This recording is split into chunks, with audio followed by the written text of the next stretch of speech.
Eva, Emma, þá það enn eitt landsliðssumarið fyrir ykkur. Hvernig finnst ykkur hópurinn hafa komið saman svona á síðustu dögum? Mér finnst þetta bara geggjaður hópur. Við erum allar ótrúlega góða vinkonur. Geta allar verið með öllum, þannig að já. Mér finnst þetta mjög spennandi lið, sko. Mér finnst við allar leikmenn, við erum með stóra leikmenn, við erum með leikmenn í öllum stöðum sem er alveg frekar óvenjulegt fyrir íslensk landslið, yngri landslið sérstaklega. Þannig að mér finnst það spennandi, sko.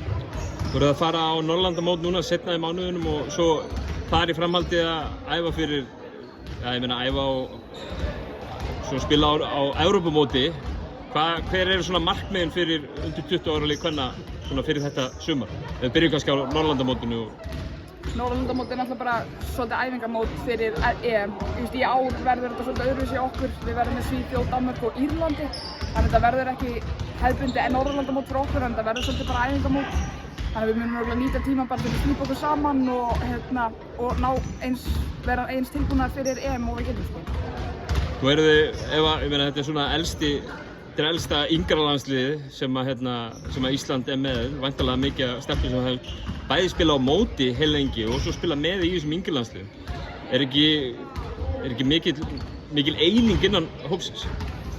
Jú, bara mjög, sko. Þú veist, maður hefur verið með þessum stelpum síðan maður var bara 15 ára og maður er búinn að spila móti þeim síðan maður var, 12 ára sem maður byrjaði bara að æfa körfubolta.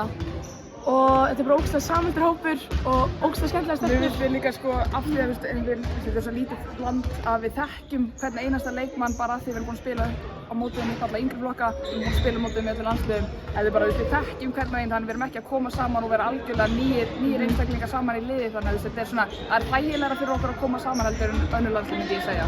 Já. Mikið af leikmönnum í þessu liði, þessum hóp ykkar núna sem eru að spila stór hlutverk í efstu deild á Íslandi. Einhverjar sem eru í háskólaboltanum út og eru að koma að spila hérna með ykkur eins og Agnes og fleiri sem eru á leiðinni út líka. Þetta er svolítið svona einbeittur hópur, er það ekki? Jú, klárlega. Margar byrjar að banka alhansliðsdyrnar og voru nokkrar á æfingum í seinustu viku. Þannig að þetta er mjög efnilegur hópur og ég er mjög spennt fyrir sumrinu með þeim öllum af því að þetta er bæði skemmtilegur hópur og þetta er bara mjög margir góðir einstaklingar komnir saman í lið, sko. Kærar þakkir, stelpur, og gangi ykkur vel. Já, takk fyrir.